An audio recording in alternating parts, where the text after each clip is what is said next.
کیا تمام سمندری غذا حلال ہے؟ اگر حلال ہے تو اس کے متعلق کوئی حدیث بیان کر دیں۔ جی قرآن میں آیا ہے کہ سمندر کا شکار تمہارے لیے حلال کر دیا گیا۔ حلال چیز کے لیے دلیل کی ضرورت نہیں ہوتی ہے، حرام چیز کے لیے دلیل کی ضرورت ہوتی ہے شریعت میں۔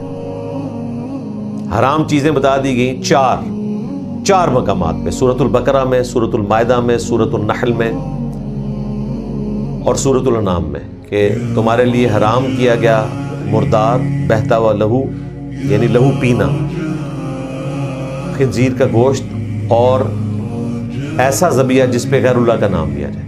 پھر سورۃ المائدہ میں وہ جانور بھی ذکر ہوئے کہ جو چوٹ لگنے سے مر جائیں، بلندی سے گر کے مر جائیں، کسی دوسرے جانور کا سینگ لگنے سے مر جائیں، وہ بھی سارے حرام کیے گئے۔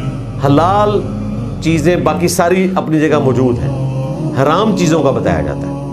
اسی طریقے سے صحیح مسلم میں حدیث ہے کہ تمام درندے حرام ہیں، چاہے وہ اڑنے والے پرندوں میں ہو یا زمین پہ جو جانور ہیں ان میں ہو جو چلتے پھرتے ہیں،